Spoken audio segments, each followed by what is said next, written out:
following program is intended for mature audiences. In this week of The Truth Be Told, Hong Kong Trap. Is that the new wave in hip-hop? We might be a little late on this, but Eminem's freestyle at the BET Awards on Trump, we got the info on it. And we also discussed the BET Cyphers that they held. You don't want to miss out on that. And last but not least, Hustle Gang, Wu-Tang, Gucci Mane. That's what we review. And now, some artistic ignorance from Barry Ross and Infidel Castro. You're now listening to the Truth Be Told podcast from Trillmatic.com. Trillmatic.com.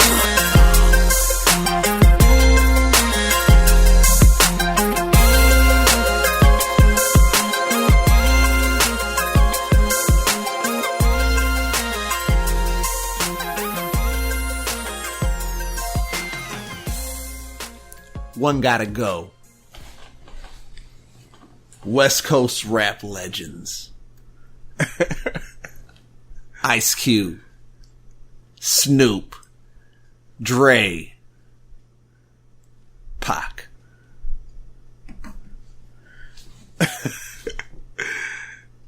Ice Cube, Dr. Dre, Snoop, Yeah. Tupac. Yeah.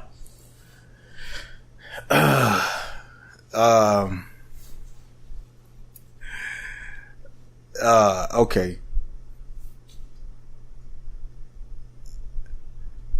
Man, Ice Cube, alright. You know what's real crazy, man? If Pac was still alive today, he would be just as washed as these other motherfuckers are right now. Not to say they're not legends, but everybody's kind of washed rap wise right now. Still legends. They're still legends though. Yeah. You know, Tupac, if he was still alive, he'd be washed too. He'd be just like them. Yeah, he'd be older, so yeah, at this point, I mean, he'd be a little washed. The young age takes over. I mean, at some point, you do fall off, right? Even though you didn't fall off, you fall off just because of time. Shit, I have to go. I'm gonna have to go with who has the least amount of impact on my life, and I'm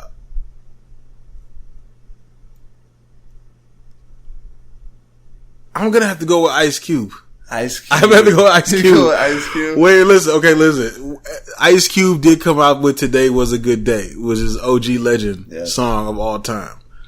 Okay, but the impact that Ice Cube has had on my life it's been more of his movies and his acting and all that than it has been the music. I'm just sorry. Listen, I liked Ice Cube he's a legend, right? Like his old shit is classic shit. All right. I mean, he pretty much was the leader of gangster rap. One of the, you know what I'm saying? He was there for that. Yeah. You know what I'm saying? He's at the forefront. Right. He was writing some of your favorite rappers' lyrics. Yeah. You know what I'm saying? RPZ. But I'm gonna just be real. At the end there, it just wasn't doing too well. Snoop. You're going based off of impact. I'm doing based off impact, like impact on my life. In your life. And it almost feels like in the industry, almost in the industry also, like longevity wise. I mean, Ice Cube music. And Pac, of course, is just there. Snoop is definitely lasted the longest. I mean, he's about to put out a new album right now called Make America Crip Again. He's got little hats and everything. Yeah. He even has like a little sticker that says, is he getting back to gangster rap? Vote for your favorite loco Crip. But it's like local. Wow. Yeah. It's like local.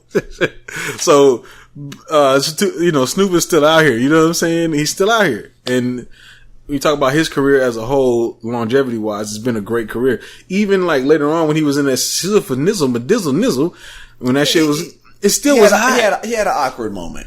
He definitely had an awkward moment with that shit. Yeah. Okay. But for the most part, But he lasted. Ice Cube, on the other hand, Ice Cube's movies, Friday and all that, yeah, all day. But music wise, Ice Cube got to go, man. Ice Cube got to go. Yeah, he's got to go, man. I'm sorry. Just because you threw it in there, I just got to know something. Just because you threw it in there where you kind of made a difference between movies and actually the rap game with the impact. They've all done movies. They have. Based off of that, how would that, movie wise? Well, you add a movie in there? Well, add a movie in there with the rap? Okay, yeah, okay. Why not? Because I just thought of it because you made the comparison, so I was like, all of them have done movies. So So on that aspect, what is the? Because I'll do both. Also. If you're talking about movie wise, then Dr. Dre got to go. Okay, Dr. Dre got to go. Because listen, the wash, it was all right. You know what I'm saying? But it was, you know what I'm saying? It was kind of late in the game. But you talking about Ice Cube? Hey, he was in Training movies. Day.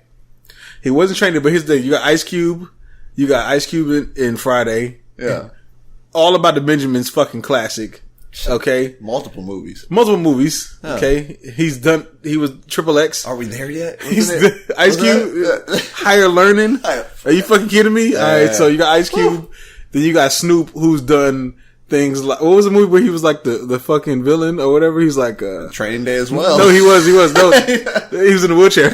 Wait, no, there was a movie with Snoop Dogg where he was like he was like a Bones. Remember that shit? Yeah, horror movie. Yeah, it was a horror movie. Yeah, he was the whole, he was the bad guy. He's the guy at the end or whatever. The dead guy, whatever you want to call it. Yeah, Phantasm. Yeah. Snoop, the Spirit. Well, shit. I mean, you know what I'm saying? I don't know. I don't know if the other movie Snoop was in.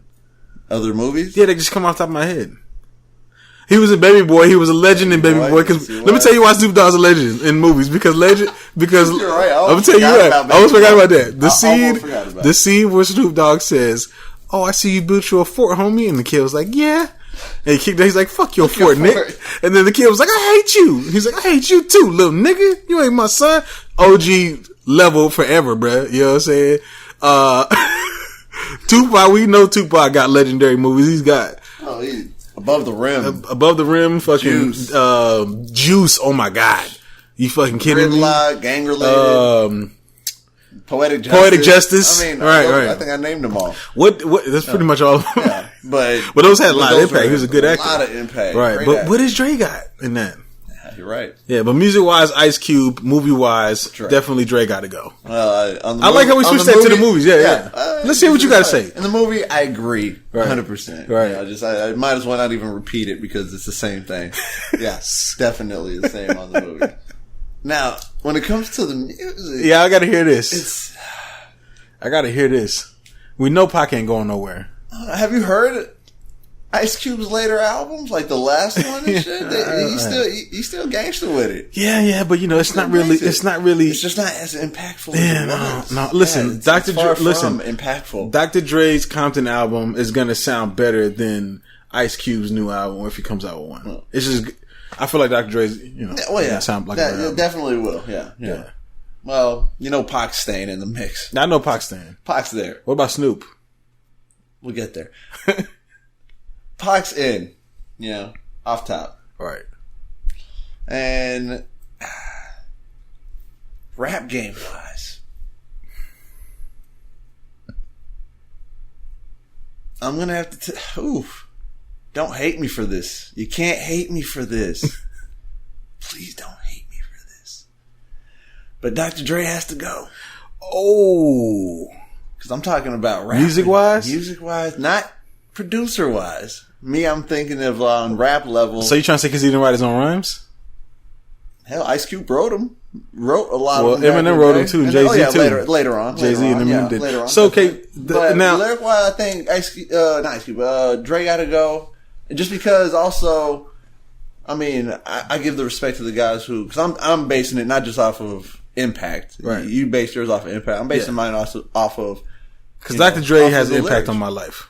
Oh, he has. Not to say that he doesn't have impact on my life. He does. Definitely. He may be the man I am today. He's one of the reasons why I am the man I am today. No? I just want to fuck bad bitches. Only that I ever had bitches. I'm just saying, he just made me who I am. I'm sorry. No. I give it to him. He fucking, he's a legend and hasn't even had to do a lot in the game, like rap wise. Right. You know what I'm saying? But it came out, put out a lot of people who became legends also, like was there with them. He also had a couple people back too. Yeah, and he ruined a couple careers, let's be real. Yeah, he did. Yeah. He did. Yeah. But I'm going with based off of, I'm respecting the people who actually wrote their lyrics and because it takes time. What about people and shit, writing your own things too. True. The case could also be made that Pac gotta go too. I'm gonna tell you why. Here we go. Because he's not born and bred West Coast.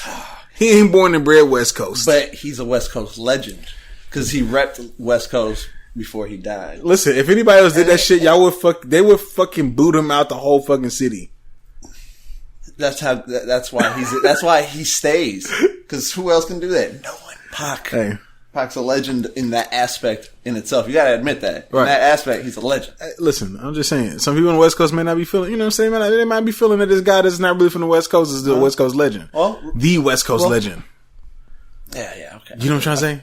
I feel it. Yeah. But that was a good one though. What it do, Trillion? We are back. Truth Be Told podcast episode 87. 87. Don't say ACL. 7. That's right. We are back once again. Yes, sir. It's your boy Big UU. I got my partner Riffa in the building. Riffa. You know what I'm saying? You know he out here smoking on that Riffa. Yeah. Don't get that twisted. Don't get it twisted. Riffa ain't smoking Riffa. Riffa smoking Riffa. Yeah. Exactly. You like the Players Club? Don't let the money make you. Make the money, girl. Same shit. Real talk. Nah, but yes, we're back with another episode, y'all. We appreciate everybody that's listening. We hope that you subscribe to the podcast. Hope you subscribe to us on YouTube. Make sure you just hit up the show notes. Got all the links there. iTunes. Yes, that's right. Google Play, Stitcher, everywhere. Right. Also, make sure you hit us up, trailmatic.com/Patreon. Support the podcast. We need y'all help. Support. That's right. We appreciate it. Yes, we definitely appreciate it. So, real talk, this weekend I went to go to the movies. Oh, shit. And I went to go see the new Jackie Chan movie. The Foreigner? The Foreigner. Yeah, I went to go see it. Yeah.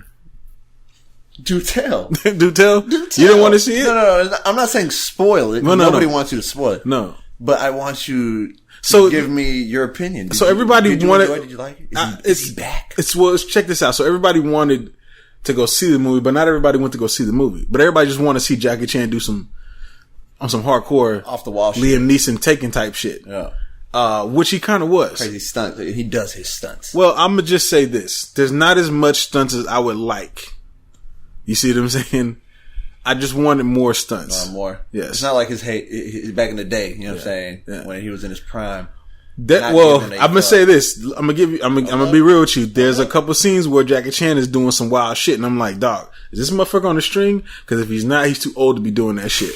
All right, I would just be real. Back should lock up. There was a part where he's like on the rooftop and he like slides off and he like fucking does this little twist around the pole, and I was like, dog, he better have fucking strings, all right? Because this motherfucker could have died, all right? And to be honest with you, I don't believe that he had strings. He likes to do his own stunts, and right. He lives on the edge. He does, man. I got to give a shout out to Jackie Chan, man, because he's a real one. But you know what though? Probably the best part about this whole movie, there was a line in the movie, and me and my girl have been saying it to each other the whole fucking weekend. Yeah. So he's fucking with the Irish, Pierce Brosnan, who's playing the Irish IRA thug. There's a scene where Jackie Chan kind of fucks him up. I'm not gonna tell you what happens. Yeah, please don't. But he comes around, he sees Jackie Chan, and he goes, "You came into my fucking office?" And then he says, "Are you out of your fucking tree?" Are you out of your tree? Yeah, I thought that shit was the funniest shit ever, dog. So me and my girl have been saying this shit to each other the whole fucking week. Are you out of your fucking tree? I was like, yo, what does this even fucking mean? But shout out to Ireland. You know what I'm saying? Yeah. But yeah, man, it's a good movie. Y'all should go check it out, man. I just wish that it was more of some fight scenes going on there. That's all. I watched the movie as well. What you watched? A new movie that was released. Cult of Chucky.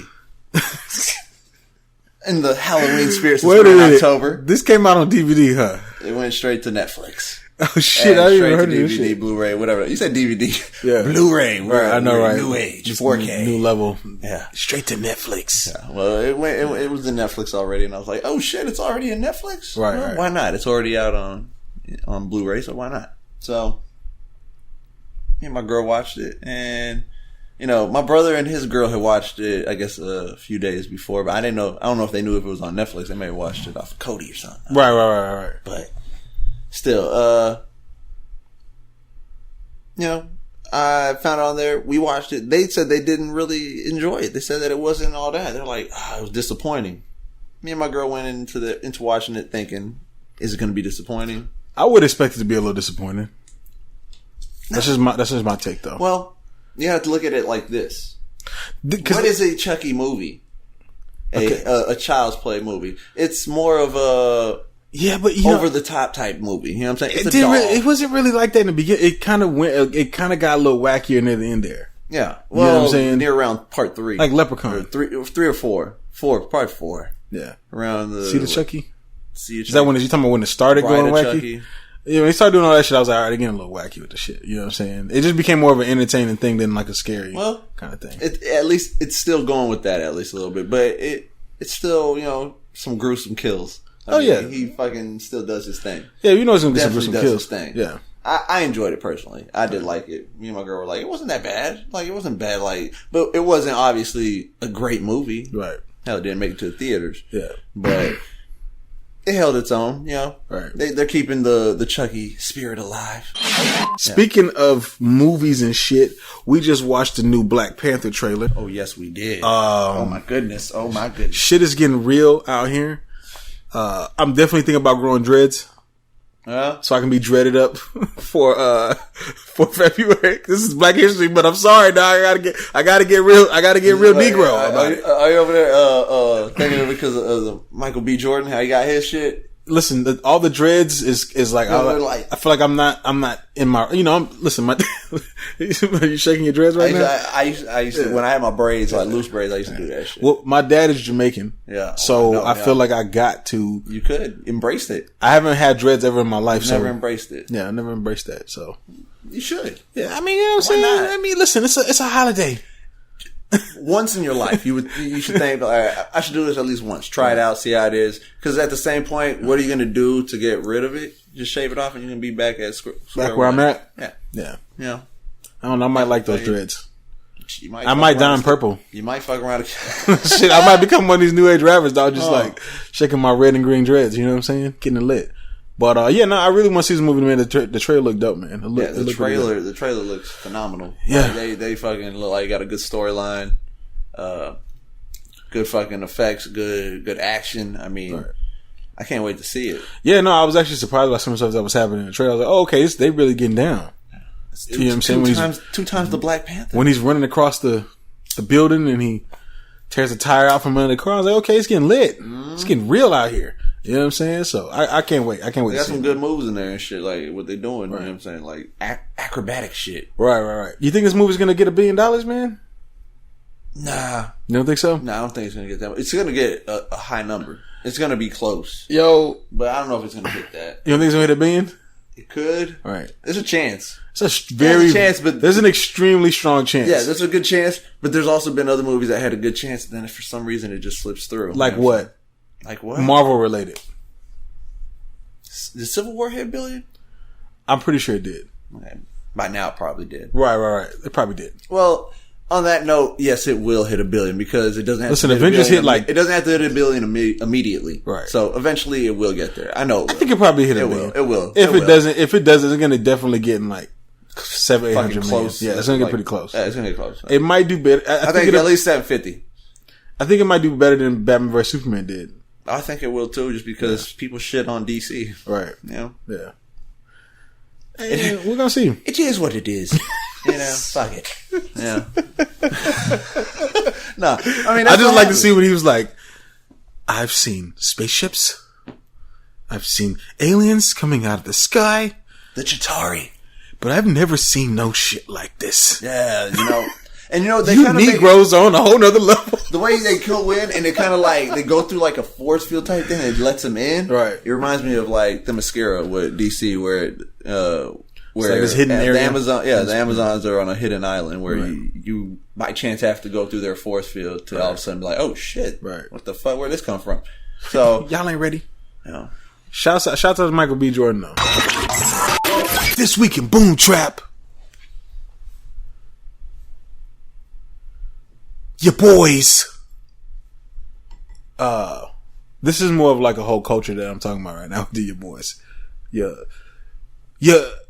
Asian Hong Kong swag. Hong Kong fooey. Kung Fu fighting. I don't really have a name for these guys, but recently, because you know I run a website, trillmatic.com. Mm-hmm. I got sent some music from some Hong Kong foreigners. Trap rappers. Yeah. It was actually kind of like a hybrid of American well, English and Chinese. Yeah. It was a mix. It was definitely a mix. It was a mix of both because there was English in there. There was definitely English in here, and I think we should spend more time studying these other cultures that have taken on our trap sound, just to see what's going on out there. Hip hop, trap, just period. Like hip hop, like there's a lot of other countries that have embraced hip hop and made it their own and are doing things out there. Right. And we may not understand what they're saying. Right. But this shit has subtitles, though. I guarantee. Yeah, see, this has subtitles, so it was good. You could actually see what they're talking about. Right. They're talking about some kind of real shit, though. They were talking about chicks being unfaithful and just be a little being thoughts. Yeah, be a little thoughts, pretty much. You know what I'm saying? And how they shouldn't be trying to say. Yeah, you know what I'm saying? Like, yeah. It's actually pretty interesting. But what was really interesting was I seen an article that Lupe is actually going to start a Hong Kong production company where he goes and he travels Hong Kong and actually dives into this hip hop community. You know what I'm saying? That's happening in China. You know what I mean? And it's actually pretty interesting because his first series is going to be him rolling through China and just experiencing the culture. You already know he's on to his. Oh, you know he's on with that, the samurai swords. Yeah, he's already on that level, anyways. But then to go experience this too, has hip hop gone too far? I still feel like this is only the beginning. It's a takeover. Like hip hop is spreading like a disease. Like a disease. I was about to say like a cancer. Yeah, like a disease. Like I didn't want to say it. I was thinking that, and I was like, I don't even want to say that. It's a bad connotation. Bad because you think, well, diseases are bad, like a virus. No, yeah, it's spreading. Some people look at it like that too, though. Oh yeah, it's a cancer. Oh yeah, people look at it like that. But when music, any genre is taking over for that moment in time, right. Everyone says that about that music that isn't for that music. You know what I'm saying? You're gonna get that. You're gonna get the people who don't like it because that's not what they're into, and they're like, why can't this take over? Right. Well, it's not its time, you know. And right now, a lot of people are feeling hip hop. A lot of people, and from all races, all cultures, everyone's embracing it. All countries, you know what I'm saying? Everywhere you go, you can go to. It's not just Australia. China either. Yeah, it's not. I was gonna say not just China. It's everywhere. You can go everywhere. I mean, I've seen a couple. I've seen like an Arab, like trap song. Yeah. It's everywhere, and it's only gonna spread more, and not just in hip hop, where people are doing like necessarily like the artists. Artists. It's gonna be spread into where it's like, you know, the culture. You know what I'm saying? Art. Literally art, you know, people are doing shit out there, you know, embracing, you know, like shit like breakdancing, you know what I'm saying? That's old school. You got people that still keep that shit alive in everywhere, all different countries and shit. I mean, you got shit in all aspects of hip hop, from old to new, everywhere. Right, and it's only going to spread more because that's what's been happening for the last. Some people, you know, or more, I can see some people though in the hip hop community saying, like, whoa, this is ours. Everybody's like taking it and twisting it. You know what I'm saying? Do you feel like any of that? Like, I don't feel like that personally, because it's like, you shouldn't look at it like this is ours and it's mine. Right. Stop being selfish. Right. You know? Do it for the culture. It's for the culture. Let it spread. Let other people do their thing. Is there going to be? But is it? Are we going to reach a point where it's just too much? You see what I'm trying to say? Like where I see what you're saying. Where it's like this is over here now, and like that's over here. It's like hip hop is definitely the dominant genre in America right now. I don't know about world, but it's a dominant genre in America right now. Yeah. Hip hop dominating the world. That's a weird, you know, that's a weird thing going. You know what I'm saying? Yeah. When you think about it, everybody's in it, on it. It's so spread out now that it's hard for like a hip hop artist to come out and make a name. Well, it is because everybody's doing it. Yeah, you know what I'm saying? I don't see it spreading and taking over the world, but I see people all over the world embracing it. You know what I'm saying? People, not everyone, but people out there embracing it and doing their thing, making it their own. You know, wanting their own little piece of the pie. You know, like, hey, I may be over here in Hong Kong, but you know, and y'all start hip hop. I like hip hop. Right. I started writing my own lyrics. You know what I'm saying? where I'm from, my language, what I've lived, why can't they make their own music for where they're at? You know, Right. Let them do that. It doesn't mean they're going to be all over here taking your shine from America. This is true. You know, but they're getting their shine where they're from. You know what though? I think that if you're a hip hop artist in today, you should probably try to link up with some of these people in different countries and that's get yourself international. Strange music does that. Right. You know what I'm saying? They always constantly go over there and have people. I guess it sounds like they be spitting French or European. You know what I'm saying? People from Europe, and they be on there on songs with them or their songs featuring them. You know what I'm saying? I've came across songs that was like featuring Tech Nine or featuring Twisted Insane or people from there. From Strange Music, and it's on someone else's from a whole other country in Europe. Hey, you got to go international, baby. You have to because sometimes the internet has broke those barriers made down. over here in America. Sometimes you have to make that trip overseas to make that money, right? And there's an audience. Made it. And there's a very big audience, right? I'm down with going to Hong Kong. I'm recording a live podcast. You know what I'm saying? I'm down to go. Hey, somebody invite us. Yeah, we'll put y'all on. You know what I'm saying? Yeah, your boy, Young Dolph Lundgren. I'm really tripping because that last time when I talked to you, you did the dolphin sound. The last episode, you did the because it was like dolphin, right? Yeah, I can't even fucking do it. You don't have to do. I can't do it right now. You don't have to do it. Not on the air. The mic's fucking it up. Right. Nah, but your boy Young Dolph is about to release an album this week. Yeah. Called Thinking Out Loud. Uh-huh. He's released his first single, which I'm gonna link up in the show notes. Fuck yeah.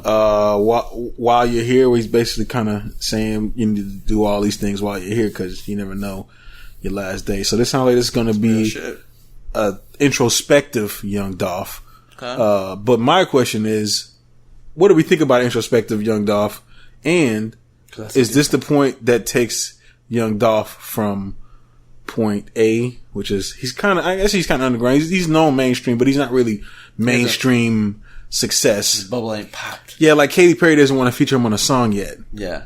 Right? So he hasn't Migos'd it. He hasn't Migos'd it yet. Yeah. So you think that this will be the gateway into the mainstream for Young Dolph?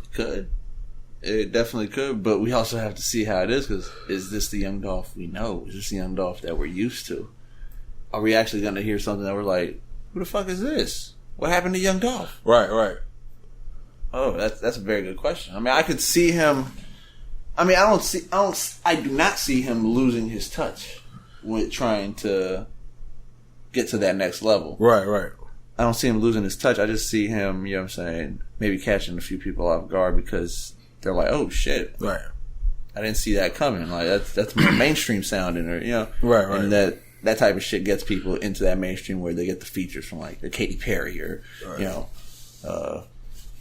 whoever the fuck else is out there. Right. I mean, it does seem like with the concept of thinking out loud that we're gonna get a lot of his thoughts. And I'm not gonna lie to you, I was expecting him to come with more of this like you can't touch me type shit, but he sounded like he's like, you know what? You know, I got to tone it down a little bit. I'm glad you didn't say you can't touch this type shit. I was like, MC Hammer? Yeah, no. Like, what? Like, what the fuck are you talking about? Right. No. But yeah, I mean, I could see him still doing his thing, right, and trying to be impactful. Right. You know, he's in a weird place because you know a lot of people are paying attention. Mm-hmm. So, and I know he's aware of that. So it's like, what do you say at this point? Now that you do you get ignorant, light, or do you say something of substance people can take and make people think? I like how you put that. Right, and that may be what he's trying to do. Uh-huh. So, shouts out to Dolph, and I'm gonna just be real with you. I like the ratchet shit, Dolph. I just want you to know. So, give me a couple ratchet songs on there. Exactly. I was about to say. I was like, if you're gonna veer off from it, don't throw it all away. Don't throw it all away. Still, keep the ignorance. Yeah. You have to keep that still. Talk your shit, Dolph, because that's what people love. It is what people love. That's my favorite Dolph. Talk shit, Dolph. Fuck yeah. That artistic ignorant. Definitely artistic ignorance. You know what I'm saying? Yeah, so, yeah. I can't wait. We're gonna hear it this Friday. We're probably gonna review it next episode. So, be on the lookout for that. We'll be back with that. This week in Respect Your Elders. Respect it. Your boy. Yes, sir. Peanut Eminem.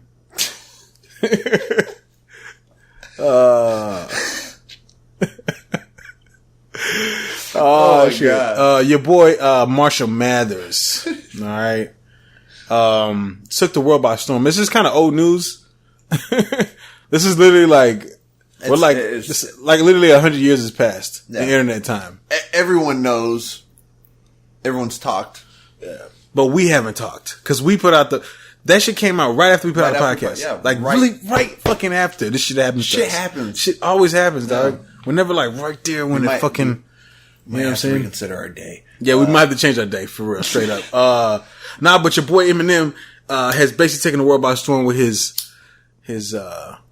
verse, his BET rap freestyle. Yeah, he basically went on Donald Trump, and yes, he did. He was angry. It was passionate, very, very passionate. Yeah, that's what I mean when I say angry. Yes, passionate with this. It was he basically he let Trump have it. And I'm gonna just tell you right now, Trump been out here tweeting, but he ain't tweeting nothing to Marshall Mathers yet. So I'm just wondering, Trump, where's the bars? Where's the balls? Get into the fucking booth, Trump. Where are your fucking balls? No nuts. Like an empty asylum. Yeah, man. What do you think about this? What do you think about this, man? Eminem doing this acapella flow. I like dissing Donald Trump. I know he could have came with more, but it was more about the message more than. We're gonna get into that. Yeah, I mean, we were discussing that a little bit already, right? But yeah, I mean, I know what he was doing, right? I know what he was trying to do. I appreciated what he was doing. You know what I'm saying? Right. To an extent where it's like, not everyone has that platform that he has, his voice, his color with that voice, right, where he is involved with the culture, understands, you know what I'm saying, what's happening in America, you know what I'm saying, and has that voice that people listen to. I mean, all races. A lot of people paid attention. He went like hella viral. Fuck yeah. Not just in the hip hop world, but like because this was at the president, this shit probably went viral all over the whole fucking world. Yeah. You know what I'm saying? All the news sites, all social media, everything. I mean, my first time seeing it was, I saw the last half of it, and my girl was watching it. She was laying in bed, and all of a sudden, I just heard Eminem, and I was like, the fuck is she watching? Because that was like the last thing I was expecting her to be just listening to and watching. Like, right. You know what I'm saying? I was like, what the fuck? And then I just go and I kind of lean in and I start watching. I was like, what the is this? She's like, this is new. From the BET, you know, so I was like, oh shit. So, just watched the last half, you know what I'm saying? So, when you showed me the first half and I saw it all together, I was just like, oh. Yeah. He really was going in. Yeah, he did. Regardless of what people feel about, how people feel about this, this flow or whatever, the fact that because if you've been following just, you know, the internet, there's a lot of Trump fans that are also Eminem fans. Yep. And they'll definitely like throw Eminem into your face when we talk about like rap shit. Mm-hmm. They'll throw Eminem in your face like, oh, well, you don't got shit on Eminem. You know Eminem. Yeah, because, you know, I get it. He's white, you know, whatever. Yeah. I get it. But for him to say, fuck you. At the end of it. To all those fucking people. Message to y'all. Yeah. That can't decide on whether or not you're on the fence. Yeah. Like, I'll go ahead and make the decision for you. Fuck you. Yeah. That was powerful to me. Very powerful. Extremely, because he was willing to get rid of those fans. He did get rid of those fans. If you, well, you know what? There's some people that are like, he said, fuck me. Yeah. I'm still going to buy his album. There's people out there that are still going to fucking be like, I don't care. I still like his music. There were a lot of people that were like, that's it, Eminem. I bought all your CDs, and they were taking them and throwing them in the fucking trash. You're gonna get those people. Yeah, they were like, I'm done. Eminem, you're fire. You've become a liberal lefty bitch. Oh god, those guys. I've seen conservatives. I think. Dog. When did he become?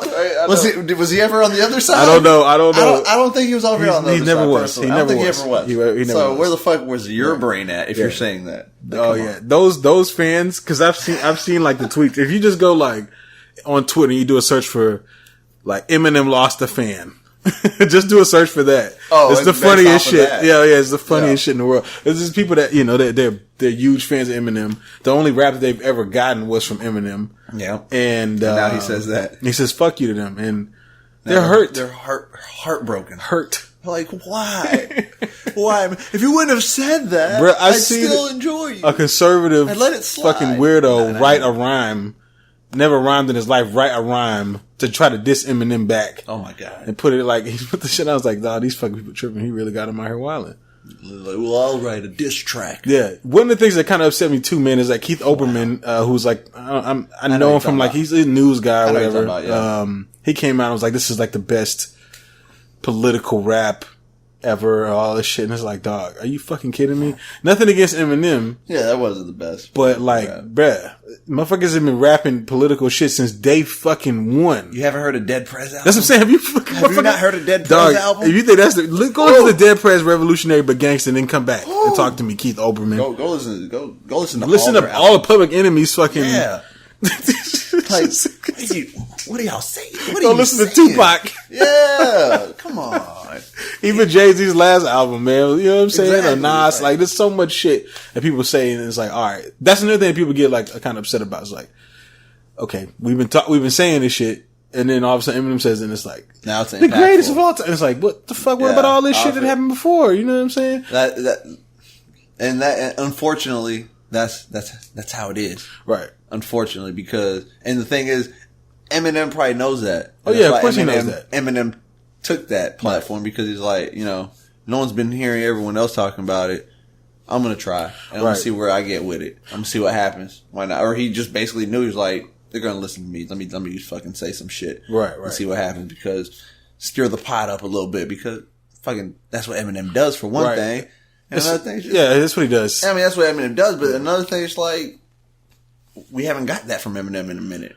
Like that. Well, he kind of did with that campaign speech track. Well, yeah. A little bit. Well, yeah. But we get bits and pieces. We get every so often. Well, this was just kind of like really, you know, it was just really the timing. Yeah. You know, it was just all perfect. I could see some people getting mad even at first, like, and I didn't, because I knew what was happening. But I see some people at the beginning. You know how he was going in? He was kind of going slow with it. He'd say a few bars and then he kind of stop and just walk around. And then he come back and he starts saying a few more bars. They memed him. They memed him. Oh yeah. They took those gaps where he's there, and he's just kind of like pacing and breathing. They cut those all together in the one like clip, and they're like when the waiter asked me what I want to eat, and they just got this whole. He's like, just moving around. If y'all can see Big UU right now. He just did it all right now perfectly. He did it like he fucking been practicing this shit for about a year. Shit's funny. And it just came out. Right. No, but really, the thing is, he was building himself up. Right. To like the finale of like getting into it. You know what I'm saying? He just there's a few bars and just there's a couple parts in there where his bars are like ill as fuck. Like he's got some sick ass wordplay at certain parts of that. There's definitely some parts in there that could have been better, but yeah. You know, I think that the main thing is you're not really supposed to be focusing on his wordplay, the style and all that. In this case, I think he was trying to get the message, and the message was the most important part of it all at the end of the day. And it was made. Yeah. You know, he even took his knee, you know, put his fist up. He said, fuck you to the fans that were on the fence. I mean, he gave his message pretty plain and clear, you know what I'm saying, without having to go too far in. Right. You know Speaking of respecting your elders, Vince Staples was like, I'm not going to respect my elders. I'm going to give you my fucking opinion. Pretty much. He's very entitled to it. He was at an event, and I think with Pitchfork or something. He was on stage. They asked him about the flow. He thought it was trash. No. He thought it could have been better. Pitchfork put this out there. You know, he told Pitchfork, you guys misconstrued the fuck I was saying. Let me just joke around. Yeah. They corrected it. But then Vince Staples kind of went on just a tweet rant pretty much the whole weekend. Just tweeting back and forth. People who replied to him. People were asking him, because you know a lot of Eminem fans came and was like, fuck this guy, you know what I'm saying? Fuck are you? Fuck right, you, and he's answering everybody back. Listen, Vince Staples had time today. Okay, we'll just say that. He had time and he fucking went in. Right. He said a lot of things in those tweets that made me, which I've actually questioned myself. You know what I'm saying? You know, somebody said, are you going to be ready for these Eminem bars when he comes at you? You know what I'm saying? And he was like, Dog, like, he doesn't really care. He's nobody. He's not. Yeah, he's not worried about it. He's not worried about it. But he did make a good point. He's like, this is also coming from somebody that's never battled anybody of true status, hip hop wise. Yeah. It's always been, and let's be real, it's always been people that were weak. It's been people like pop stars that couldn't respond back, like a Mariah Carey or somebody like that, or Britney Spears. Figure. Right. Yeah. Has he ever really, besides the whole Ja Rule and Benzino thing, which I feel like anybody could have probably beat, it just so happened that it was this motherfucker that did it, which, you know, at that time period, Aftermath, Shady, G-Unit fucking destroyed them. It was literally like taking a sledgehammer to an ant. You know what I'm saying? And, you know, the firepower that was happening over there, it was just too much way too much firepower. But could this firepower withstand a direct assault on like Rockefeller at the time of their peak? You see what I'm trying to say? We didn't go that far though with the whole label going at label type shit, or like everyone from that. You know. Well, I mean, I don't know. Rather just be an artist. Listen, going at an artist, and it's like, hey, either it's win or lose, or, you know, live or die. You know what I'm saying? Right. Either this can boost your career, or you can keep it going, or possibly, you know what I'm saying, stay even, or, you know, like just withstand the effect, or are you going to just fall off because you try to go somewhere you shouldn't have? Right. I mean, it's a chance you take, and I mean, I'm saying though, like, for example, he took that chance. Jay-Z versus Nas. This is like the battle of the heavyweights. Fuck yeah. Right? Who was Eminem's heavyweight battle that he's had? Yeah. Everlast. Benzino. I'll just say it. Let's be real. Fucking Britney Spears. Insane Aguilera. I'll just say it. Let's be real. I mean, just think about it. I think his not to say that he can't. Not to say that he can't go toe to toe with anybody. We know that he can. He just really hasn't. He did the Rap Olympics. I mean, he's battled people. He's a battle rapper. Yeah, that's where he started. That's where he started. Yeah, but we haven't seen him do it on such a huge, grand scale. We'll probably never see it against another artist of, you know. I mean, hell, Nick Cannon, Mariah Carey. Yeah. Kim. Could he go up against like Nas? To come back on something we spoke on, could he come back on Ritz? Oh shit. God. We spoke on that. We did speak on that. I brought it up and you said, hot, what did you say? Hot take. Hey, hot take alert. I'm just saying, it's true. Well, you know, it's a test that we made. I got a lot of respect for Eminem. To me, he's one of my favorite artists of all time. He's like probably in my top 5 of all time. You know what I'm saying? Has to be there. Yeah. If not top 5, I got to do this out one day, but if not in my top 5, definitely in my top 10. Yeah, at least. You know what I'm saying? At least top 10. At least top 10 of all time. Yeah. Okay. Yeah, he's had shaking moments. Yeah, he isn't as relatable in certain situations. Exactly. But he's still one of the illest rappers, spitters of all time. Spitter, storyteller. I mean, he's done it all. Right. He's done it all. It's a little wacky, but yeah, he's done it all. He's still done it. Yeah, exactly. Yeah. Some of his stories were out there. But some of those were his experiences. Right. You know, like possibly out there. I'm not mad at Vince Staples either, man, because Vince Staples, if he feels personally that Eminem didn't do that great, I mean, that's his fucking opinion. He's entitled to it. And at the same time, he's not alone. I know there's other people who feel the same way. There were a lot of people that felt the same way. I was on Twitter when he was going through all these tweet rants and shit, and I was like, damn, there's a lot of people that really feel like Eminem is trash. I just feel like some people didn't get the point. Some people didn't get the point. Some people focused more on. People thought, oh, he's gonna kill this shit. It's gonna be lyrical. It's gonna be insane. He's gonna go in supersonic mode. He's gonna It wasn't about that, right? But not. You know, there was a lot of think pieces that came out because when he did this, because you know, a lot of people that were trying to make him the honorary Negro. You know, they had the race Olympics or the race.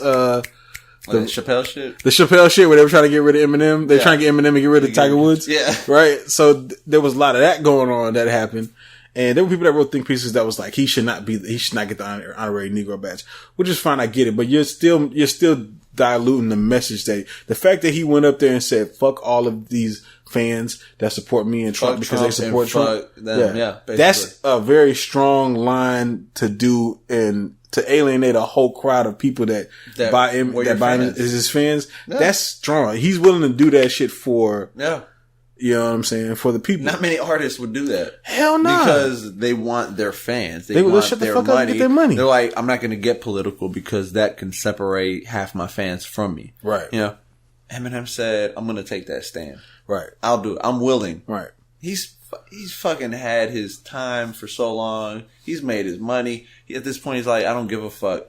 Like, right. and you know, throughout his career, he hasn't gave a fuck. He's never gave a fuck. This is just another point in his time where he's like, I'm just still not giving a fuck. This is why it was fucking do it. It was why there were a lot of conservatives that was like, he killed his wife on the song, and I'm like, dog, there's nothing you could fucking bring out about Eminem that everybody doesn't already fucking know. All right, exactly. We know Eminem says wild shit. We know that. You can't fucking say this shit. He's been fighting politicians his whole fucking life. All his fucking life. His whole career. My bad. Not his whole life, but his whole career. His whole career, yeah. You're right. But not just politicians, everyone. When he put out the Slim Shady LP, when that shit came out, there was people at the church. There was fucking politicians. There was all kind of people trying to stop this shit. There was parents. Everybody was trying to get this motherfucker the fuck out of here. He's been doing this shit forever. They didn't want him. Yeah. He's been fighting that shit all his career, like you said, because like, there's nothing you could say that'll like hurt him. You can't say he made a song about raping a woman. It's like, dog, he's made like 20 songs. You know what I'm saying? He's made comments on multiple songs about different things. I don't say raping a woman, but yeah, but just crazy shit. Just crazy wild shit.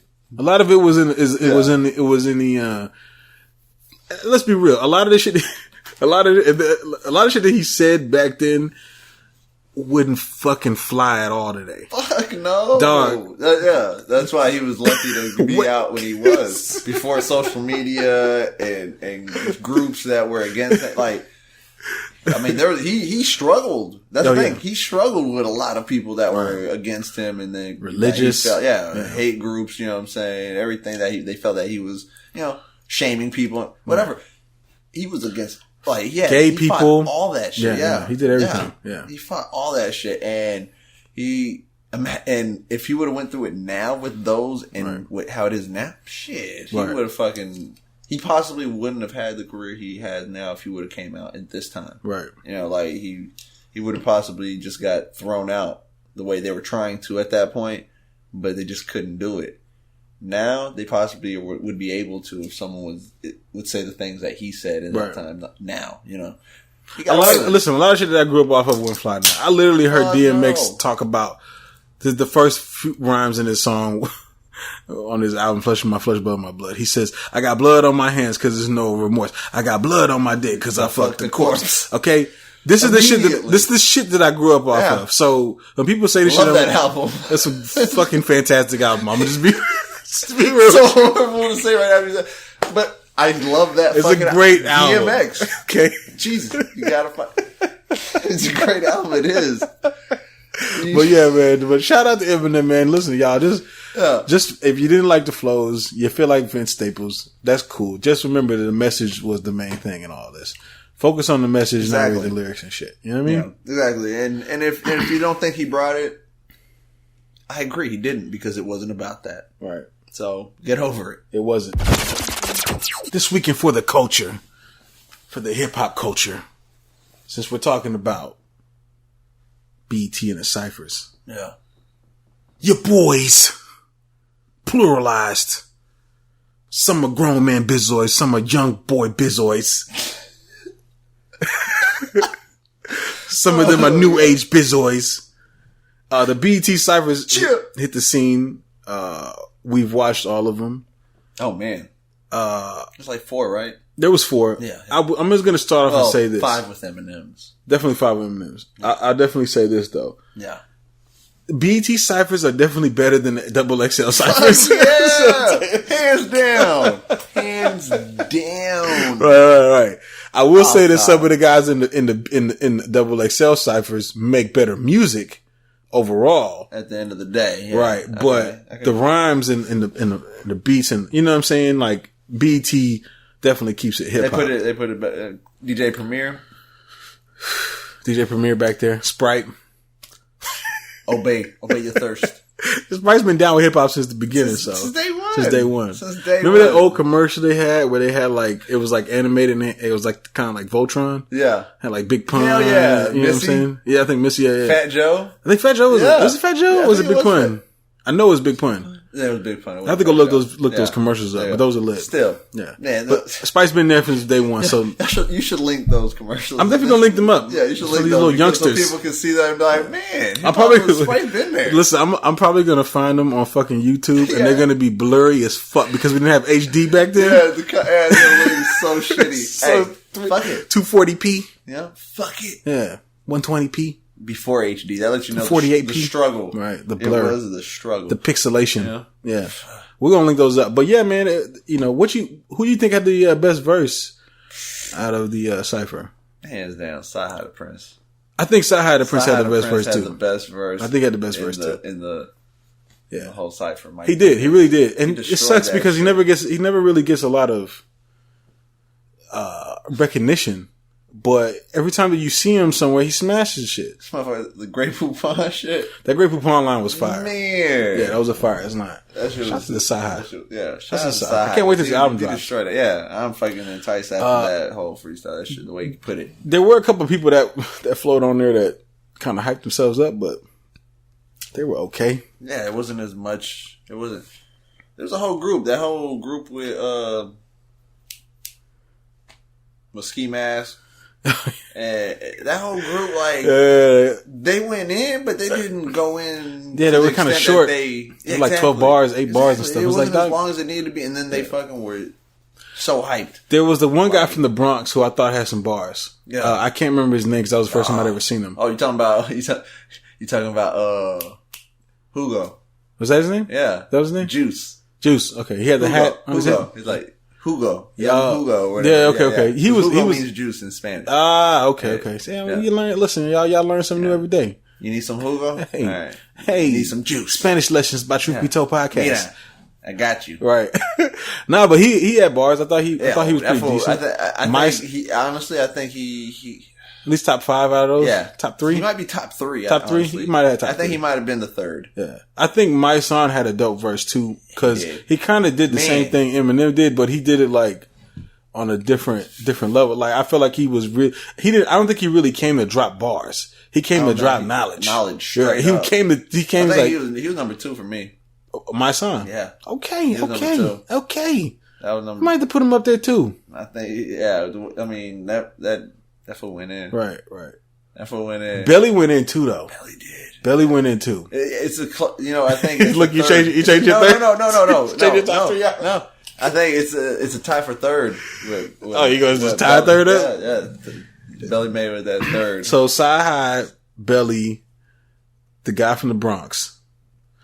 JID had a couple nice lines in there too. Did some nice lines. I like JID. Yeah, he did. I think he's dope. I expected a little bit more from Kaz because I've actually heard Kaz had like one little cold bar in there, but I've known him for like having some pretty nice bars. He had some bars in there, but a few bars, but there was a lot that were so short. Yeah, they made him short. Come on. Yeah. So one dude, I don't know who it was, but that dude was like, you know what I'm saying? If I had more, if I was able to write more or whatever, or put more bars or some shit like he was straight. He wasn't bad. He wasn't bad. He was good, but I was thinking, were you not allowed to write more, or did you just say that? They may have cut it themselves. They may have had more and they probably cut it and they just pieced it together. You never know. Yeah, who knows? They probably wrote like 24 bars and they was just cut them together or whatever. You know what I'm saying? At this point, I'd want to hear the whole entirety. You know what I'm saying? I'm not sure if that's what happened. I'm just making. I'm just saying if that's the case, but I don't know if that's not the case and they just wrote what they wrote and that's all they had and because that's all they wrote. Right. Like, there's quite a few of them that needed to write more. Double XL, y'all really got to step y'all game up. Oh yeah, they need to step their game up. Right. And BET Awards needs to tell the people who are spitting on their shit to just write some more bars. Well, they may have time constraints because they are doing that during the award show, whereas Double XL is just doing it for YouTube. Well, if that's the case, on BET's YouTube channel or something, have a extended cut or some shit. You know, if you're gonna edit it, you have, or you know what I'm saying, edit it right if you have to, but have a full blown, a good You know what I'm saying? A Cypher is supposed to be, good. Like, the way Belly had good amount of bars. Hugo, I think he had like the perfect most bars. amount. I think he had the perfect amount of bars. Yeah. Like, and I think my song too. Yeah, my song. Yeah. They had, that was, and I guess they deserved it because they had, they went the hardest. Right. They're some of the ones that went the hardest. So it's like, I'm glad they got the bars at least that was earned, I guess. Right. For more bars. But what do you think about Fat Joe? More. Fat Joe had some bars, but he was alright. He was alright. Yeah, he was alright. Expected a little bit more. I did expect a little bit more for being Fat Joe on this. I thought I was going to be in the best one. I honestly wanted that. Yeah, I was thinking that. I was like, oh shit. Right. What I would love to see is I would love to see the legends come back out just to drop bars. Like they just had like a legend. After seeing Fat Joe with, you know what I'm saying, being more of an old head, you know what I'm saying, in the mix with all these new age dudes and shit, it's like, that made me think the same thing. I was thinking like, we need a new age, or old school. Right. I know some people just feel like they're probably not going to don't have to do it, but I think everybody should do it. I think Nas should do it. Yeah. I think Jay should do it. Yeah. I think, like somebody like Andre 3000 should do it. Fuck yeah. You know what I'm saying? I just think they should have like a, like the tops.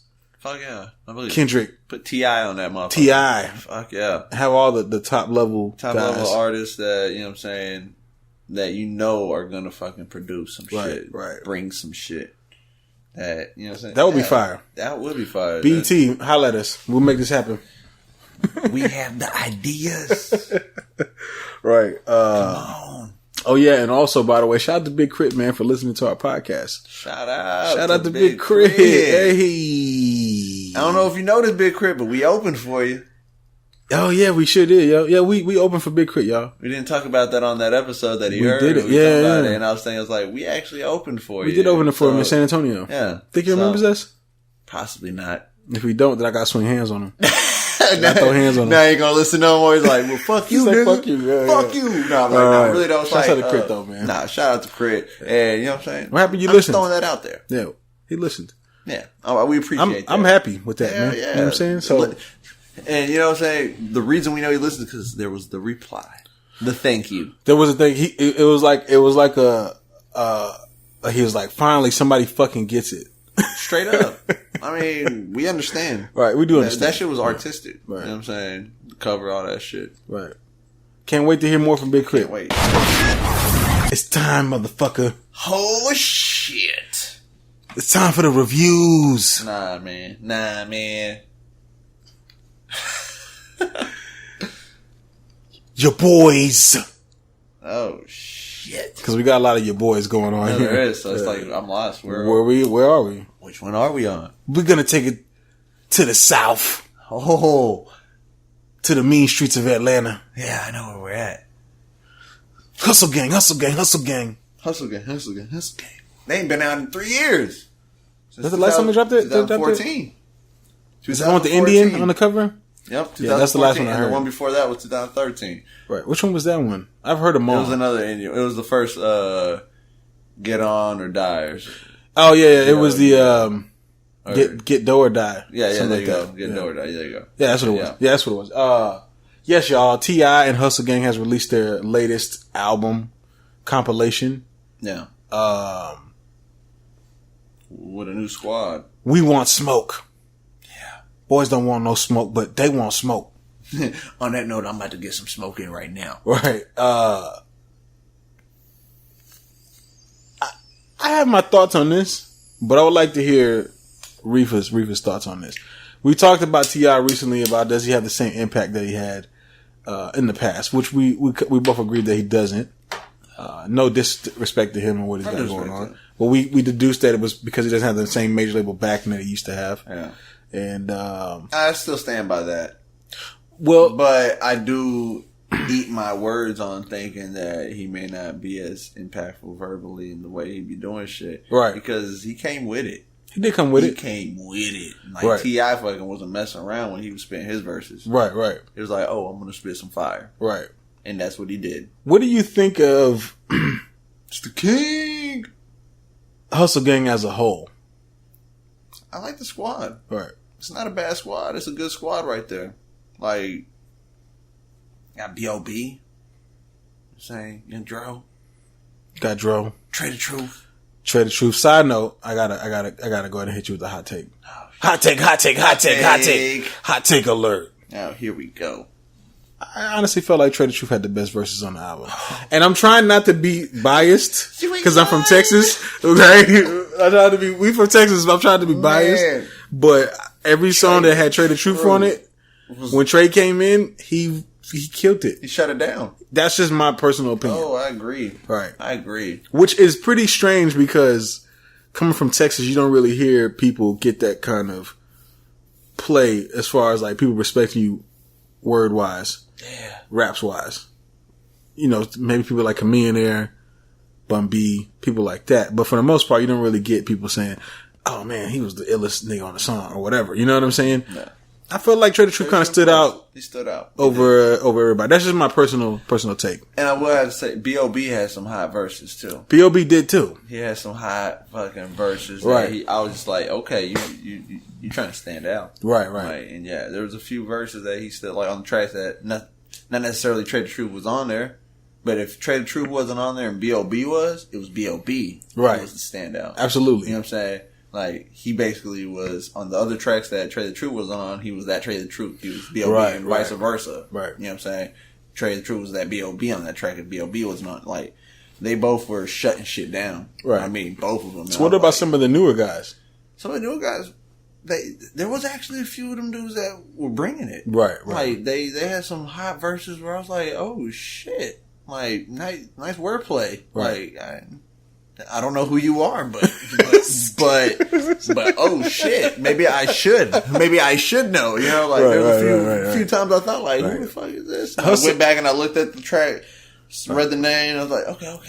It's like, maybe I'm gonna have to keep up with this. This is it's a lot of people on this, so I'm not really sure what people are on Hustle Gang and which ones are. I gotta do more research on that. But what do you think of the content itself? I'll tell you, the music itself. We had T.I., B.O.B., London J, I have Tokyo Jets, Translee. I've heard Translee. Young Book, or Bookie, I don't know. Ra-Ra. Ray, I don't know. Never heard of Ra-Ra. Young Dro. We know Young Dro. Trade the Truth. Brandon Rossi. 5 Mics. And Brandon Rossi, 5 Mics, I've never heard of. GFM Bryce. I feel like I'm out the loop. Yeah, there's people I don't do know. not know. Well, I mean, cause you know they're in Atlanta, so you know they're probably popping more in Atlanta than they are anywhere else. They're still running like an indie. They're kind of running this like an indie label, to be honest with you. So it's really hard to pick up on all these people. There's someone that was on that list that was going hard when Right. they were on the track. Peanut the Don. Right. Peanut the Don was going hard on his verses. Right. He was on the last track with T.I. So, him and T.I. And they both killed that shit. So what did you think about the actual songs, the songs themselves, the song structures and... The songs went hard. There were some that were... a little too pop? Yeah, they were a little too pop. That was, perfect way to put it. I was like, the choruses, you know what I'm saying? You can tell some of these songs were made for either club play or for radio play. Yes. But there was also a lot of street songs on here too. All involving B.O.B. and Trade the Truth. Right. Especially Trade the Truth. It's like Trade the Truth. Pick the right songs to be on. Some B.O.B.'s were some of those songs too that were a little more. There was the one song that's kind of like the twerk song. The little club kind of like... It's kind of like the Ass Shaker song. And where Young Dro and Trey are like kind of going back and forth. Does it go off? I think that's what it was. Yeah. But for the most part, man, I thought this was a solid album. Yeah, it definitely was a solid album. I would like to hear more of everybody kind of separated a little bit. Yeah. To see what that would sound like. I want to hear some of these newer guys by themselves and see what they can do on their own, like London J and Translee, because I've heard of these guys, and I do want to hear more of them and see what they got going on and see what they can go with. I agree. There's definitely a lot of catchy songs on here too. Yeah. So there's some catchy songs, but I mean, overall, like you said, if Trade the Truth was on it, that was like those were like the top. Those are like the best standouts. The best tracks are the ones that had Trade the Truth on it. Yeah. And I'm trying not to. I hope we don't sound biased because we're from Texas, but I really do believe that most people they hear they would probably say the same thing. I think they would agree. Right. You know, and T.I. obviously brought it, like I said. Of course. T.I. fucking did his thing. So there's a lot of T.I. on this too. So if you're like, I might not get as much T.I. as I want to, you're gonna get T.I. Oh yeah. He's definitely all the way up and throughout this thing. T.I. was all over that, definitely. Right. What do you give this on a scale of 1 to 10? A scale of 1 to 10. I gave it an 8.5. 8.5. Yeah. Solid 8.5. Solid 8.5. I wanted to give it a 9, but I just like some of like you said being a little too popish to me. Right. It brought it down. That's kind of a little bit. That's why I was like, I don't want to do this where I'm always a 0.5 behind you, but I gave it a solid 8. I'll just be real. Hey, that's how we feel. There was definitely a lot of kind of pop type tracks on there. Yeah, ain't nothing wrong with it. There's nothing wrong with it, but you know, like they definitely went hard at times. They needed to go hard. Yeah, and but another reason too is I wanted to hear a little bit more Trade the Truth. I really felt like Trade the Truth was a standout. Bias ass. Right. No, I'm sorry. Listen, I've heard Trade the Truth's album. I agree. I listened to his last Trade the Truth Part 3, and I feel like the verses that he did on this were better than some of the verses that he did off his own album. That's just my personal take. I agree. Like I believe he used this album almost as I'm going to put some of my dopest verses on here, right? Because I think he wanted to be the one that stood out. Possibly, like he's like these possibly could have been verses for his album, and he's just like, nah, I'm actually going to. Right. Because I know his work where you got all these people, you're just making a bunch of music together, and then somebody gets on here, somebody gets on there. But for the most part, this is all T.I.'s. Yeah. This is all like from the mind of T.I. when you really think about it. Yeah. I enjoyed it. I liked it. Right. It was overall, you can listen to it from front to back. You know what I'm saying? It is good. Like, if you can get past some of the kind of radio friendly tracks. If you can get past those, just listen to them just to hear them. Right. Then you can hear it from front to back. Because some of those you can tell that that's but you can listen to them. You can tell that that's more of T.I.'s going, look, we got to do this. Yeah. Because this is what it takes to, to be more popular. Yeah. And they weren't bad, but you just know that they weren't. But you could tell that they were like, this is the radio track or this is the club track. You know what I mean? Kind of sounds a little formulaic, but for the most part, it's a solid album. Yeah, I liked it. We want smoke. Your boys. They're a bunch of bees. I know where we're going. I came to bring the pain. Hardcore in your brain. Cream. Cash rules everything around me. Right. Your boys Wu-Tang Clan. Wu-Tang forever. Throw up the W's. Dubs up.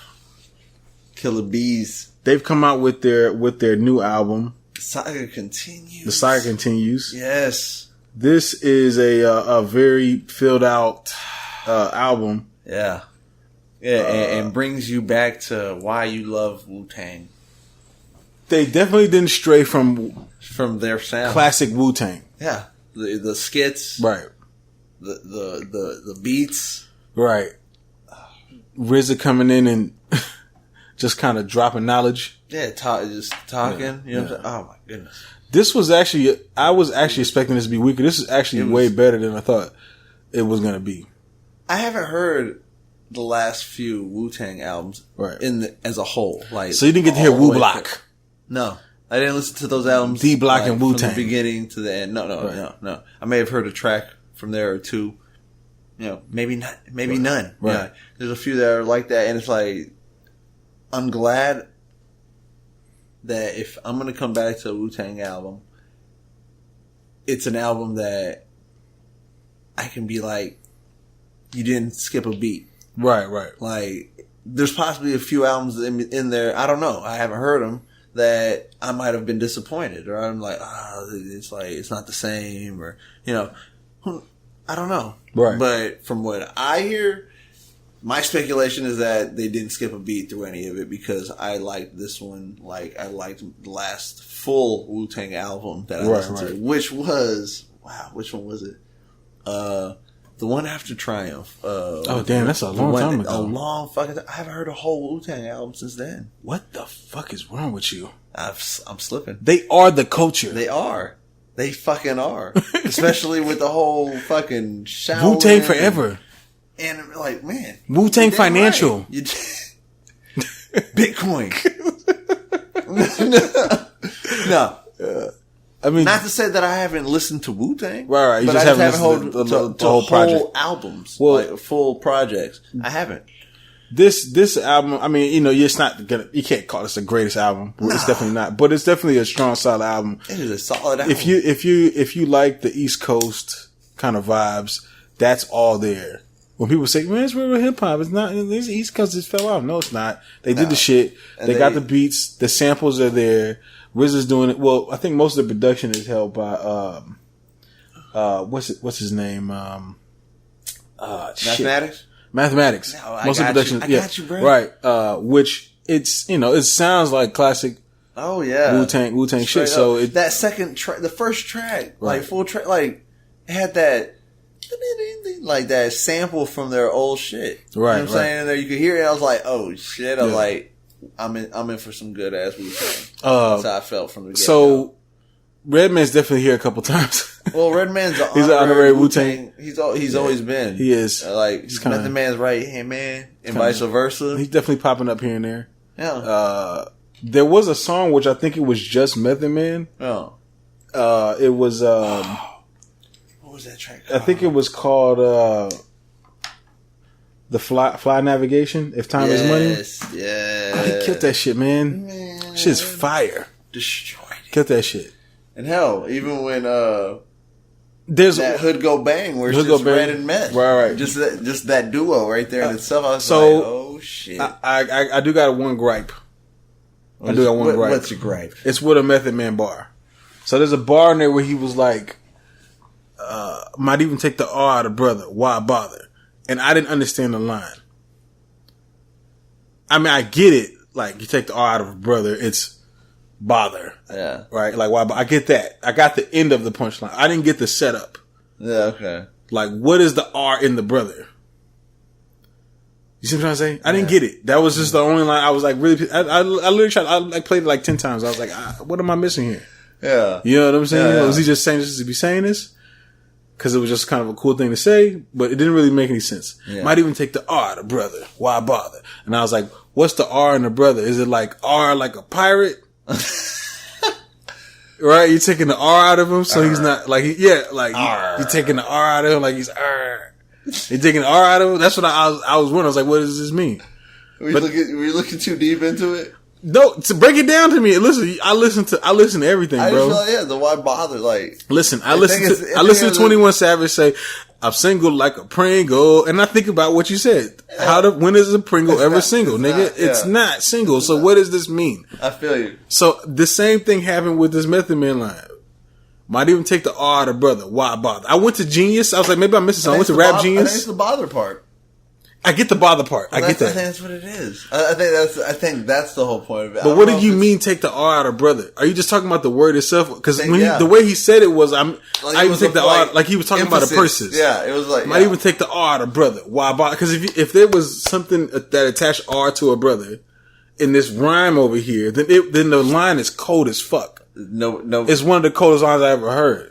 But there's nothing there. There's no correlation. I think it's just a filler. If it is a filler, it's done. It's executed well. Yeah. But at the same time, if there's nothing there when you dissect it, you're like, it doesn't matter. Yeah. Does that make sense? I feel you. Am I tripping?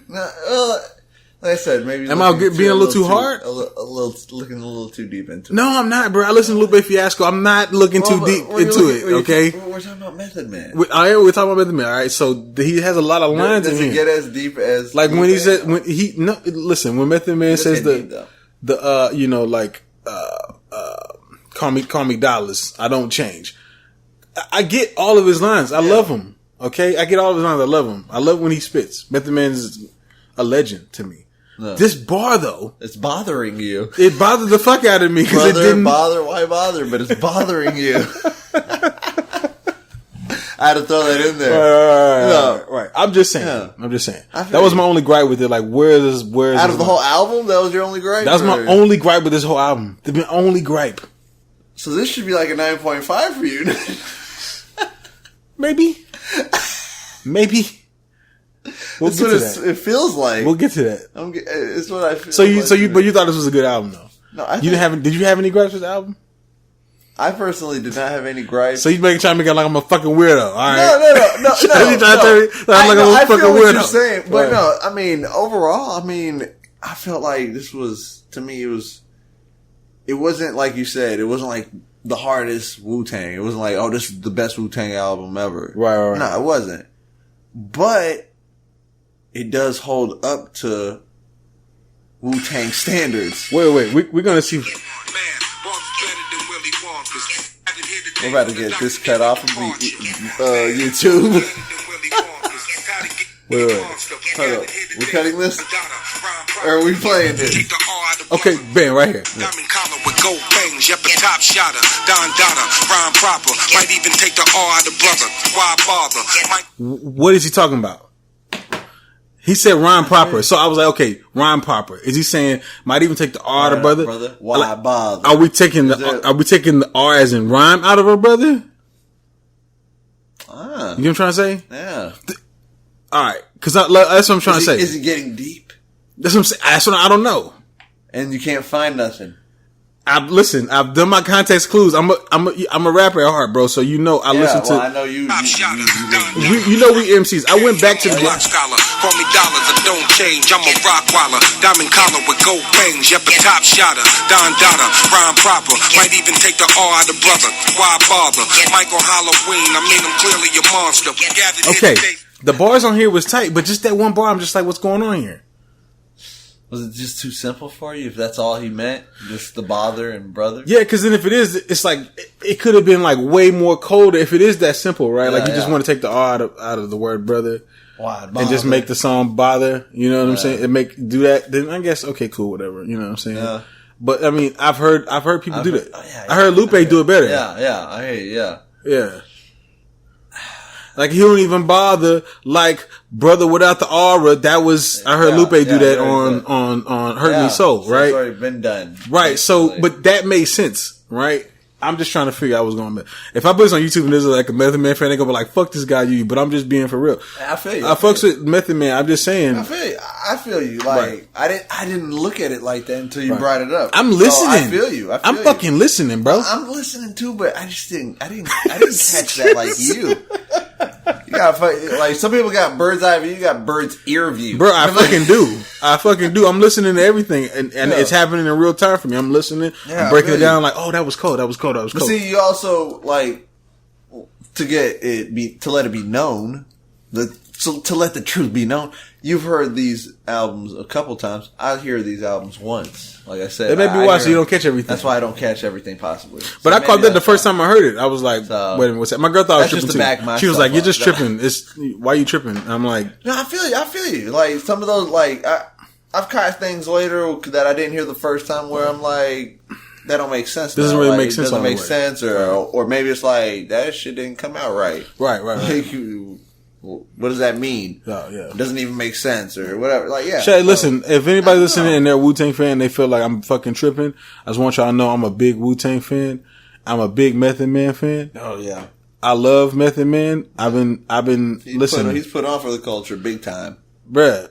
Y'all motherfuckers y'all like talking about Method Man. Now, listen, motherfucker, we was there when Method Man had the black eyes, okay, in the video. For the Tikal, okay? Tikal. The 5, 4, 4, 3, 3. Hey, don't play with me. Don't play with me, man.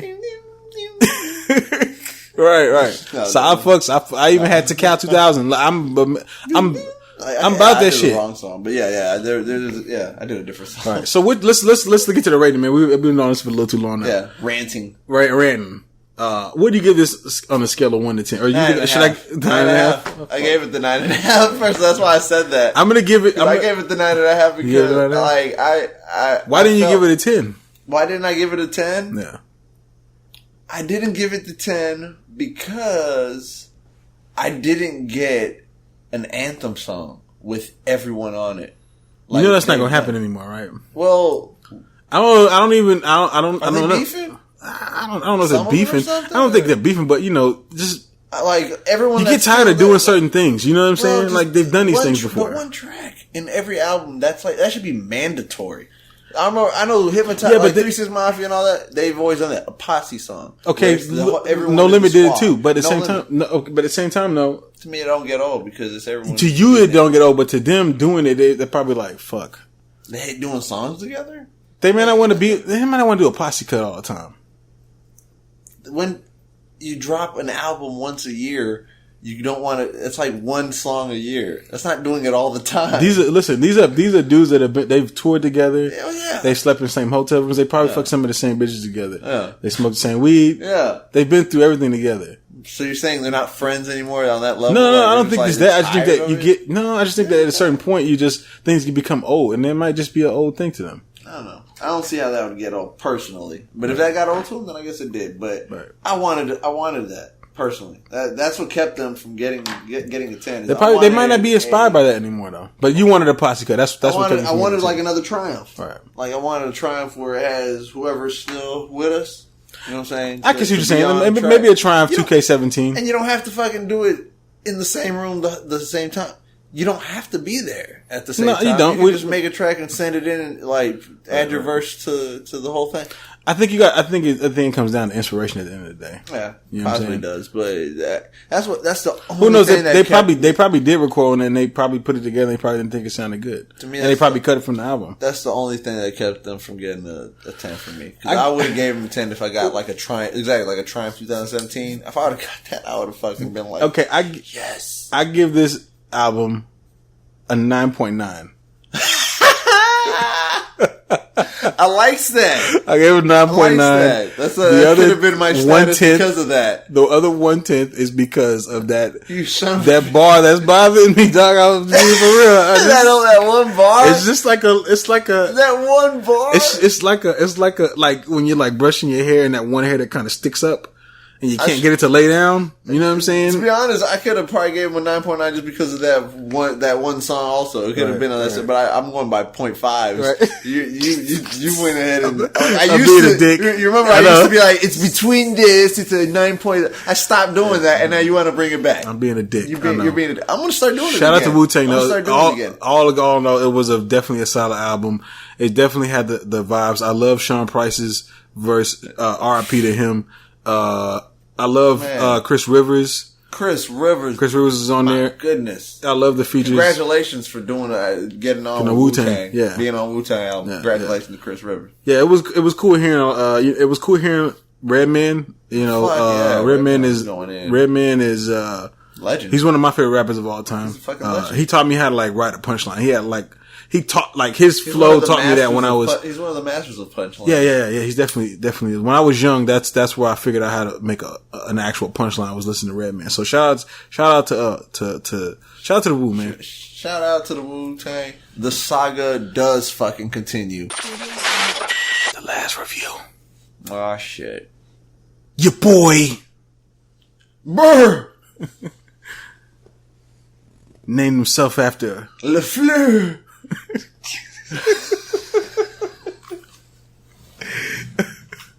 It's crazy because people gotta introduce him like this now. Thug, goon, best-selling author, best-selling author, Gucci Mane, Gucci Mane, who hasn't been sued by Gucci yet. And why? Why would he be? You know what I'm saying? He's probably brought putting the brand on. He put the brand on. He brought a lot of business to him. Right. Probably a lot of business. You're right. That's right. Endorsed by your boy Gucci Mane has released his album, Mr. Davis. Yeah. Mr. Davis, who's actually soon to be married. By the time you hear this podcast, he'll be BET. Married? Yeah, he'll be married. He'll be on BET doing this thing with his wife, his new wife, or whatever.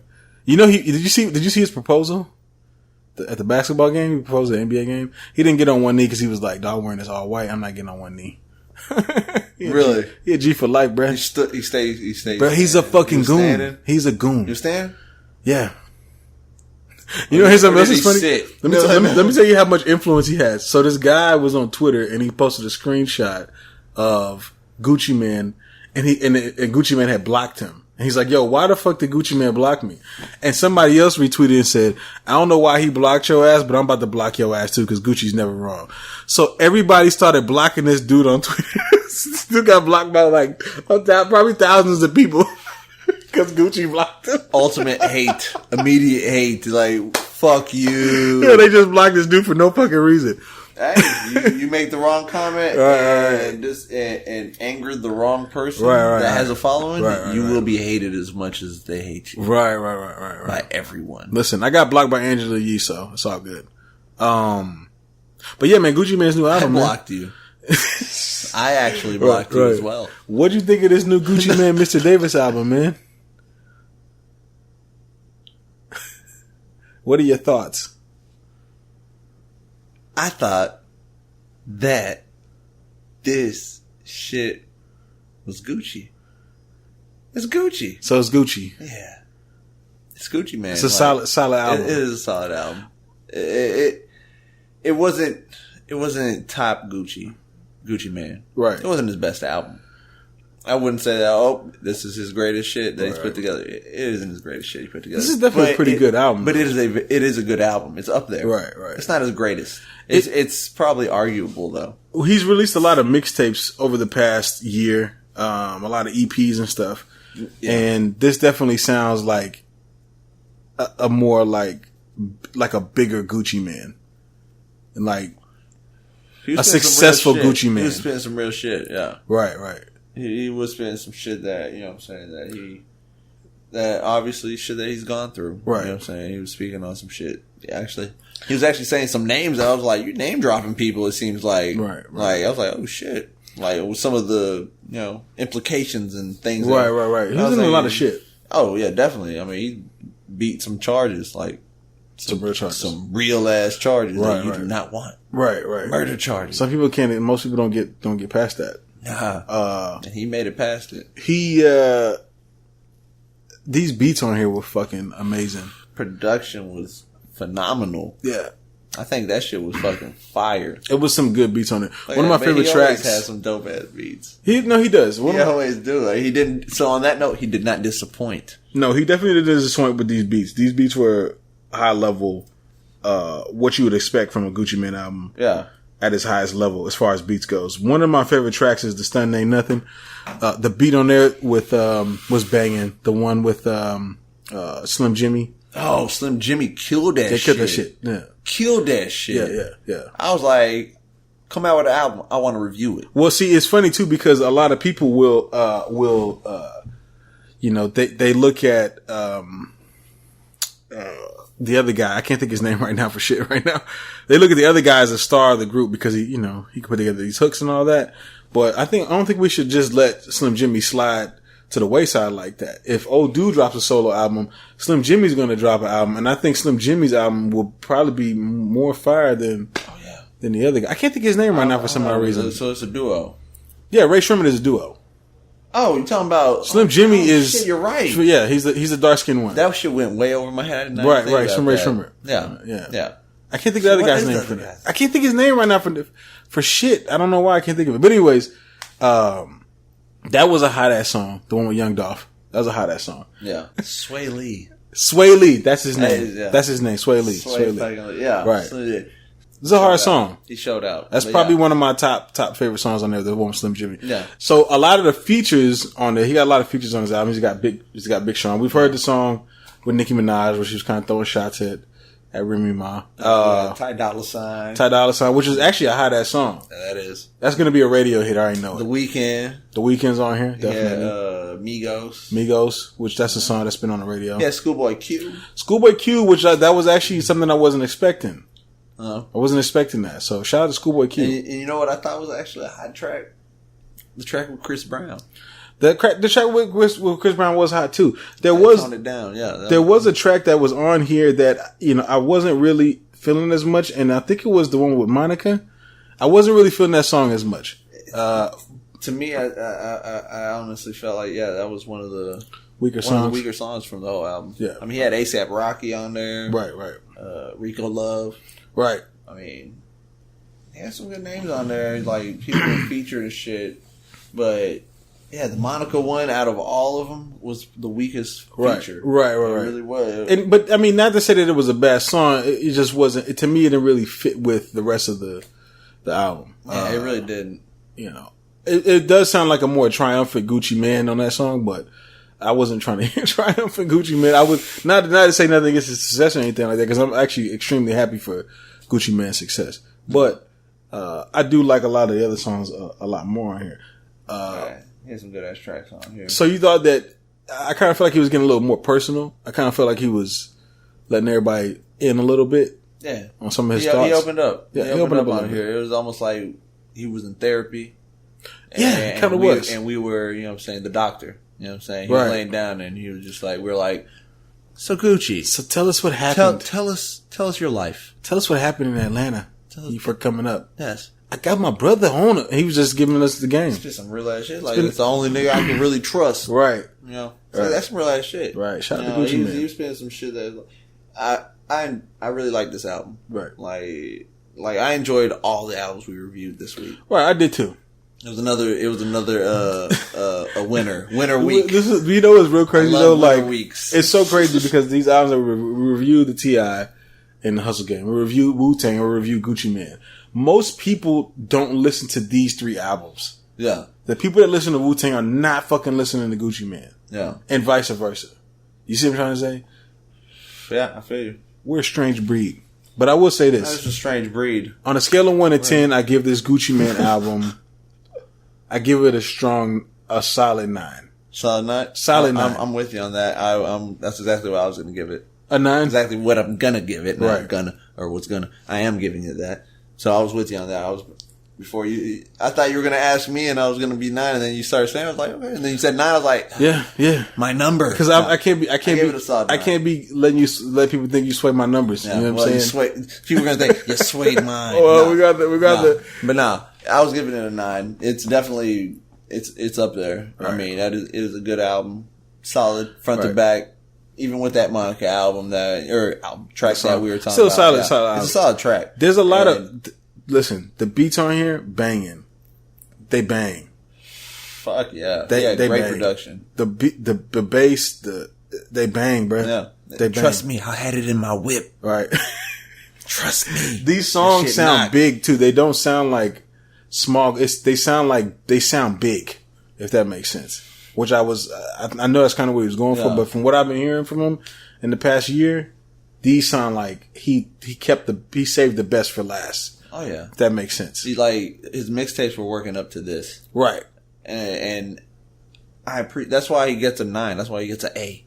Because I appreciate that when someone actually doesn't just go harder on their mixtapes from their album. Right. I like it when someone works up to their fucking album. Right. That's kind of how it's supposed to be. You have the mixtapes and they sound, you think they sound good. But when the album comes around, it's supposed to sound like, oh shit, that on steroids. Like, exactly. Fuck. Not the other way around. Right. It's never supposed to sound the other way. You know who that did have it to? So I know Big Sean, when he dropped the Detroit mixtape, that shit was so fire. I just knew the album was going to be 100 times better, and it wasn't. Yeah, and that was one of my first issues where I had with Big Sean. Was like, dog, how do you go from this to this? Yeah. But you know, and that's why I appreciated this. That's why he got the ace. You know what I'm saying? That's why he got the 9 because he brought it. He did. He spoke on some shit that, you know what I'm saying. It felt like a therapy session. It just some real shit. I enjoyed it. Right. Shout out to Gucci Mane. We are at the end of the podcast. Yes, we are. We got a little 6L. ASIM. Yeah, ASIM. Oh shit, 6L. I'm trying to go back in time. All right. Nah, ASIM. Yeah, we getting close, man. To the end here. We want to, if you, this is the first time listening, make sure you subscribe on iTunes, Google Play, SoundCloud, YouTube. Make sure you follow notifications us on social media. All those links are in the show notes. We appreciate people that comment on YouTube, so definitely leave us comments and let us know what you think. If you don't disagree with us, let us know you disagree. We're definitely open to all perspectives. At all times. At all times. Always. Right. And, It's all opinion. right.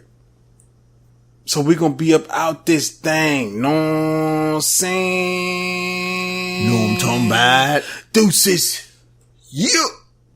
That shit wasn't recording. I'm playing. Thanks for listening to the Truth Be Told podcast. Be sure to subscribe and log on to Trillmatic.com for the latest in underground music, film, fashion, and more.